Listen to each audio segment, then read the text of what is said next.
Sir Botsa Satyanarayana గారు ఎమ్మెల్సీగా గెలవబోతున్నారు. అయితే ఈయన గెలుపు వెనకాల పవన్ కళ్యాణ్ గారి సాయం ఉంది. పవన్ కళ్యాణ్ గారే బొత్స గారికి సహాయం చేశారు. అందువల్లనే గెలవబోతున్నారంటే ఒక వార్త వైరల్ అవుతుంది సార్. దీని పట్ల చంద్రబాబు నాయుడు గారు కూడా సీరియస్ అయ్యారంటున్నారు. మరి నిజంగా పవన్ కళ్యాణ్ గారు బొత్స గారికి సహాయం చేశారా? ఎటువంటి సహాయం చేశారు? అసలు వీళ్ళ మధ్య ఉన్న రిలేషన్ ఏంటి సార్? బొత్సకి పవన్ కళ్యాణ్కి రిలేషన్షిప్ అనేది ఇప్పటిది కాదు. ఎందుకంటే గణేష్ ఉన్నాడు కదా మనకి, బండ్ల గణేష్. బండ్ల గణేష్ ప్రొడ్యూసర్ అంటే అతనికి ఫైనాన్సర్ ఎవరు? ఒకప్పుడు బొత్సనే. బొత్స డబ్బుల్ని ఇతను ఆర్గనైజ్ చేసేవాడు. ఆ రకంగా బండ్ల గణేష్ పవన్ కళ్యాణ్తో సినిమాలు చేసినప్పుడు దాని వెనక బొత్స ఉన్నాడని పవన్కి తెలియకుండా ఉంటుందా? ఎందుకంటే గణేష్ స్థాయి ఏంటి, గణేష్కున్న వ్యాపారాలు ఏంటి, గణేష్ అంత డబ్బులు తేగలడా, ఇవన్నీ వాళ్ళకి తెలియకుండా ఉండవు. సో చాలామంది మనకు బొత్స కానీ, ఇక్కడ తలసాని శ్రీనివాస్ యాదవ్ కానీ, ఇలాంటి పొలిటీషియన్స్ చాలామంది బినామీలుగా ఉంటారన్నమాట. వాళ్ళు డబ్బులు పెడుతుంటారు, వాళ్ళ తరపున ఎవరో ప్రొడక్షన్ చూసుకుంటుంటారు, ప్రొడ్యూసర్ పేరు కూడా వాళ్ళదే వేస్తుంటారు. వీళ్ళ బ్లాక్ మనీని వైట్ మార్చుకోవడానికి కూడా సినిమాలు చేస్తుంటారు. ఇలాగ చాలామంది వీళ్ళని గోస్ట్ ప్రొడ్యూసర్లు అంటారు. బండ్ల గణేష్ కూడా అట్లాంటి గోస్ట్ ప్రొడ్యూసర్ అర్లీ డేస్లో. తర్వాత అతనికి అర్థమైంది ఎలా మేనేజ్ చేయొచ్చు, మనీని ఎట్లా ఆర్గనైజ్ చేయొచ్చు తెలిసిపోయింది అతను. అందుకని అతను సినిమా తీయాలంటే డబ్బులు అవసరం లేదనేది అతని స్టేట్మెంటు. అది కొంత వాస్తవమే. సినిమా తీయాలంటే నువ్వు కాంబినేషన్ సెట్ చేయాలి. హీరో డైరెక్టర్ కాంబినేషన్ సెట్ చేసి అనౌన్స్ చేస్తే నీకు డిస్ట్రిబ్యూటర్ల నుంచి అక్కడి నుంచి ఇక్కడ నుంచి ముందే అమౌంట్ వస్తుంది. దాన్ని పెట్టుకొని సినిమాలు తీయచ్చు అనేది అతని ఉద్దేశం. కొంత ఫైనాన్స్ కూడా తీసుకోవచ్చు. లేదు బ్లాక్ మనీ కూడా బోల్డ్ వస్తుంది. ఇప్పుడు పెద్ద సినిమా అనౌన్స్ చేసినప్పుడు ఇలాంటి రాజకీయ నాయకులు వాళ్ళ రకరకాల పద్ధతులు బ్లాక్ మనీ పెట్టుకుంటారు. వాళ్ళకి సినిమా ఇండస్ట్రీలతో అవసరం కూడా ఉంటుంది. రకరకాల చీకటి వ్యవహారాలు కూడా సినిమా చుట్టూ నడుస్తుంటాయి. సో అందువల్ల రాజకీయ నాయకులకి సినిమాలకి అవినాభావ సంబంధం ఎప్పటి నుంచో ఉంది, కొత్తగా ఇప్పుడుది కాదు. అసలు మన చంద్రబాబే రాజకీయాల నుంచి, ఎన్టీఆర్ రాజకీయాల నుంచి, సినిమా నుంచి, చంద్రబాబు కూడా సినిమా రంగం నుంచి, సినిమాటోగ్రఫీ మినిస్టర్ ఫస్ట్ చంద్రబాబు. అలాగా సినిమాకి రాజకీయాలకు అవినాభావ సంబంధం ఉంది. అలాగా పవన్ కళ్యాణ్కి బొత్సకు కూడా ఎప్పటి నుంచి సంబంధాలు ఉన్నాయి. ఈ మధ్య కూడా బొత్స వైసీపీ నుంచి బయటకు వచ్చేస్తున్నాడు, జనసేనలో చేరుతున్నాడు అని కూడా వార్తలు వచ్చాయి. అందుకని వైసీపీకి వ్యతిరేకంగా బొత్స మాట్లాడుతున్నాడు. విశాఖ భూముల మీద దర్యాప్తు చేయమని ఆయన డిమాండ్ చేశాడు. అక్కడ డ్రగ్స్ షిప్ వచ్చింది, 25,000 కేజీల డ్రగ్గులు దొరికాయి సిబిఐ అనుకో, దాన్ని మీరు ఎందుకు పక్కకు పెట్టేశారని బొత్స ప్రశ్నించాడు. వీటన్నిటి చూస్తే బొత్స బయటకు వస్తున్నాడేమో అన్న ఫీలింగ్ అయితే క్రియేట్ అయింది. తెలుగుదేశం మీడియా కూడా ఈ వార్తని హైలైట్ చేసింది. అయితే జగన్ ఒక మాస్టర్ స్కెచ్ చేశాడు, బొత్సని తన కంట్రోల్లో పెట్టుకుందాం అనుకున్నాడు. అందుకని బొత్సకి తను ఒక ఇంపార్టెంట్ పొజిషన్. ఎందుకంటే బొత్స ఇప్పుడు ఎమ్మెల్సీగా గెలుపు అనేది క్లియర్ అయిపోయింది.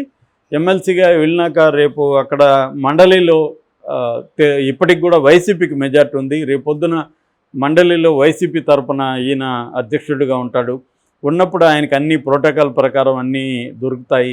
రెండోది ఏంటంటే బొత్సాని పెట్టడంలో జగన్కున్న ఇంకొక ప్లాన్ ఏంటంటే ఈ మండలి నుంచి ఎక్కువ మంది తెలుగుదేశంలోకి జంప్ అయ్యే అవకాశం ఉంది. ఎందుకంటే తెలుగుదేశంలో మండలిలో బిల్లుకి పాస్ కావాలంటే తనకు మెజార్టీ కావాలి కాబట్టి వైసీపీ నుంచి ఉన్న వాళ్ళని కొంతమందిని లాగేసుకునే పనిలో ఉంటుంది ఎమ్మెల్సీని. దీన్ని అడ్డుకట్ట వేయాలంటే బొత్స లాంటి ఒక స్ట్రాంగ్ లీడర్గా ఉంటే తను కోనికుండా చూసుకోగలడు, తను ఆర్గనైజ్ చేయగలడు. అట్లాగే ఎమ్మెల్సీ దీంట్లో లెజిస్లేటివ్ కౌన్సిల్లో చాలా స్ట్రాంగ్గా కూడా గట్టిగా మాట్లాడగలదు అని అన్నీ ఆలోచించి స్ట్రాటజిక్గా జగన్ పెట్టాడు. దాన్ని గెలిపించుకోవడానికి కూడా ప్లాన్ చేశాడు. అయితే తెలుగుదేశం చివరి మినిట్ వరకు కూడా బాబ్జీ అని, ఇంకా దిలీప్ చక్రవర్తి, రకరకాల పేర్లు బయటకు వచ్చాయి. సడన్గా తెలుగుదేశం లాస్ట్ మినిట్లో విత్డ్రా చేసుకుంది. ఈరోజు నామినేషన్ అనగా రేపు నామినేషన్ అనగా ఈరోజు ఈవినింగ్ విత్డ్రా చేసుకుంది. ఎందుకు ఇది జరిగింది? మామూలుగా చంద్రబాబు ఏ అవకాశాన్ని వదలడు, మనకు తెలుసు. ఆల్రెడీ అనేక దృష్టాంతాలు మనం చూసి, ఆయనకు బలమున్నా లేకపోయినా మ్యానిపులేట్ చేసి వాళ్ళని కొనేసో నయానా భయాన్ని చేసో ఏదో ఒకటి చేసి ఆయన ట్రై చేస్తాడు. వివేకానంద రెడ్డిని ఓడించలేదా, అలాగా ఆ మధ్య శ్రీదేవిని కొనలేదా, ఇక్కడ డబ్బులు ఇవ్వలేదా, ఓటుకు నోటు కేసు, ఇవన్నీ చంద్రబాబు ఎప్పటి నుంచో చేస్తాడు. ఆయనకేమీ ఉందా పాలిటిక్స్ చేయాలనేది చంద్రబాబుకి ఏమి ఉండదు. గెలుపు ఓటమి అనేది ఆయనకి ఇంపార్టెంట్. ఆయనకే కాదు, ఇవాళ ఏ రాజకీయ నాయకుడికైనా ఎవడికి ఉందా పాలిటిక్స్ అనేది లేదు. ఆ పదమే బూత్ పదం. అందరికి కూడా గెలుపు ఓటంలో ఉంటాయి. సో ఎందుకు చంద్రబాబు విత్డ్రా చేసుకున్నాడు అనేది కూడా షాకు. ఆయన అనుకుంటే ఎక్కువ కనీసం 600 మంది వైసీపీ వైపు ఉన్నారు. అందులో 200 మంది లాగేయడం ఆయనకు పెద్ద విషయం కాదు. 2-3 ఆల్రెడీ వీళ్ళకి 200 ఉన్నారు. 200 ప్లస్ లాగేస్తే వీళ్ళు గెలిచే అవకాశం ఉంది. అందుకనే గెలుపు మేము గెలవాలనుకుంటే పెద్ద విషయం కాదని తెలుగుదేశం నాయకులు చెప్తున్నారు. అది వాస్తవం కూడా. ఎందుకంటే వాళ్ళు అధికారంలో ఉన్నారు. కింది స్థాయి వైసీపీ వాళ్ళు తెలుగుదేశంలో చేరకుండా అక్కడ పనిచేయడం కష్టమవుతుంది. వాళ్ళని ఇబ్బందులు పెడతారు, కేసులు పెడతారు, వాళ్ళు ఫైనాన్షియల్ వ్యవహారాల్ని దెబ్బతీస్తారు. ఇవన్నీ చేయగలరు. ఆయన ఎందుకు విత్డ్రా చేసుకున్నాడు చంద్రబాబు అంటే పవన్ కళ్యాణ్ పేరు ఇప్పుడు రంగంలోకి వచ్చింది. పవన్ కళ్యాణ్ ఫోర్స్ చేయడం వల్లనే చంద్రబాబు విత్డ్రా చేసుకున్నాడు. ఎందుకంటే పవన్ కళ్యాణ్కి బొత్స గెలవడం అవసరం అనేది చెప్తున్నారు. ఎందుకు అంటే పవన్కి కూడా చంద్రబాబు నుంచి ఎవరైనా రాజకీయాల్లో యాక్టివ్గా పనిచేస్తున్నప్పుడు దే కీప్ లెర్నింగ్, నేర్చుకుంటూ ఉంటారు. ఎలా చేయాలి పాలిటిక్స్, మనం భవిష్యత్తులో ఎలా ఉండాలి. ఎప్పుడైనా కూడా రాజకీయాల్లో కానీ బిజినెస్లో దేంట్లో అయినా 2 రకాలు ఉంటుంది. షార్ట్ టర్మ్ ప్రయోజనాలు, లాంగ్ టర్మ్ ప్రయోజనాలు. దీన్నే tactics and strategy. Short term వేసే వ్యూహాల్ని టాక్టిక్స్ అంటారు, లాంగ్ టర్మ్ స్ట్రాటజీ అంటారు. యుద్ధంలో నుంచి వచ్చిన పదాలు ఇవన్నీ. సో వ్యూహము, ఎత్తుగడలు. స్ట్రాటజీ అంటే వ్యూహము, టాక్టిక్స్ అంటే ఎత్తుగడలు. ఇది కమ్యూనిస్టులు ఎక్కువ వాడుతుంటారు. సో అలాగా ఇప్పుడు పవన్ కళ్యాణ్ అధికారం ఉంది కాబట్టి తన భవిష్యత్తు పార్టీని ఎక్స్టెండ్ చేయాలంటే తనకి అన్ని ఏరియాల్లో కూడా స్ట్రాంగ్ లీడర్స్ కావాలనే విషయం అర్థమైంది పవన్ కళ్యాణ్. ఇప్పటివరకు ఏంటంటే పవన్ కళ్యాణ్కి వాళ్ళ అన్న నుంచి గుణపాఠాలు నేర్చుకొని స్ట్రాంగ్ లీడర్స్ ఉంటే వాళ్ళు మనల్ని డామినేట్ చేసి వాళ్ళు ఇష్టం వచ్చినట్టు లాక్కెళ్ళిపోతారు అని చెప్పి తనకంటే స్ట్రాంగ్గా ఏ లీడర్ని పార్టీలోకి రాకుండా అతను చూసుకున్నాడు. ఇప్పుడు అతనికి అధికారం వచ్చింది, కొంత విషయాలు అర్థమైనాయి. అందుకని బొత్స లాంటి లీడర్ కానీ మనకు ఉంటే పార్టీలో మన జనసేన బలపడుతుంది. పైగా ఇద్దరు కూడా కాపు సామాజిక వర్గానికి చెందిన వాళ్ళే. ఉత్తరాంధ్రలో ఆయన బలమైన లీడరు కాబట్టి బొత్సాని మనం ఇప్పుడు సహాయం చేస్తే రేపు పొద్దున మనకి అతను మన వైపు ఉంటాడు అనేది పవన్ కళ్యాణ్కి ఉన్న అండర్స్టాండింగ్. సో ఇది జగన్కి తెలియచ్చు. కానీ ఇప్పుడు ప్రజెంట్ పాలిటిక్స్ వ్యూహం ఎత్తుగడలు అన్నాను కదా, ఇప్పుడు ప్రజెంట్కి జగన్కి బొత్సతో పని ఉంది.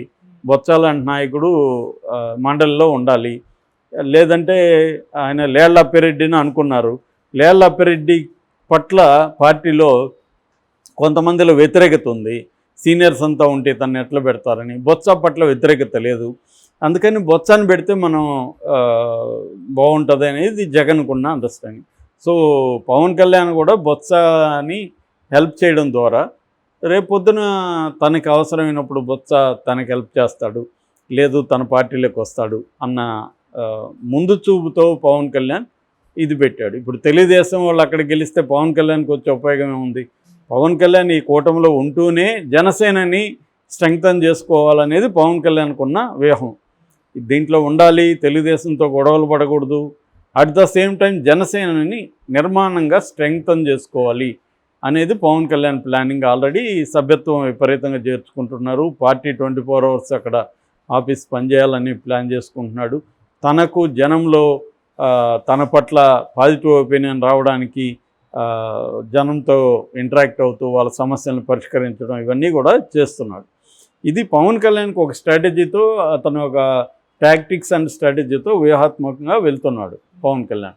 అంటే తను కూటమిలో ఉంటూనే తన పార్టీని స్ట్రెంగ్తన్ ఎలా చేసుకోవాలి అనేది ఇది. ఎందుకంటే బీజేపీ అక్కడే ఆంధ్రప్రదేశ్లో ఫెయిల్ అయింది. బీజేపీ ఎప్పుడు పొత్తు పెట్టుకున్నా బీజేపీ బలహీన పడుతూ ఉంది.